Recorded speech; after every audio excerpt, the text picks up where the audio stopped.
दोस्तों, आप ये फूल बाग लिखा हुआ देख रहे हैं। ग्वालियर के इसी एरिया में एक भयंकर युद्ध हुआ था 17 जून 1858 में रानी लक्ष्मीबाई के इंडियन फोर्सेस और ब्रिटिश फोर्सेस के बीच में, जिसमें सिर्फ 29 ईयर्स ओल्ड की थी रानी जब उनको गोली लगी और वो भयंकर ज़ख्मी हो गई थी।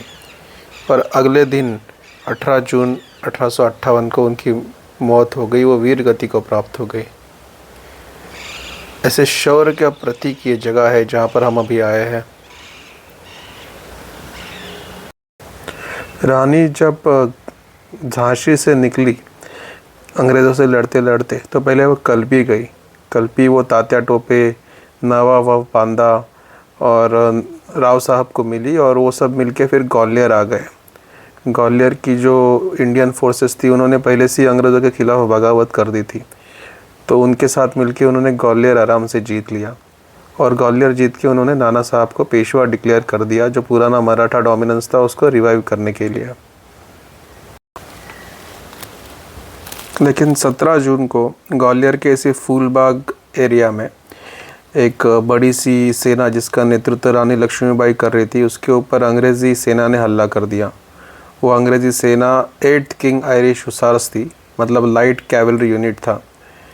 दोनों सेना में भयंकर युद्ध हुआ और एक चश्मदीद के अनुसार रानी ने उस दिन एक घोड़सवार एक सैनिक की वर्दी पहनी थी और उन्होंने अंग्रेज़ी ये जो लाइट कैवलरी यूनिट था उनके ऊपर चार्ज कर दिया और इसी लड़ाई में रानी ज़ख्मी हो गई। एक घोड़सवार सेनापति के रूप में रानी सजी थी और वो गंभीर रूप से घायल हो गई थी, लेकिन वो चाहती नहीं थी कि उनको अंग्रेज़ पकड़े, तो उन्होंने एक जगह शरण ली और स्थानिक लोगों ने उनका अंतिम संस्कार कर दिया।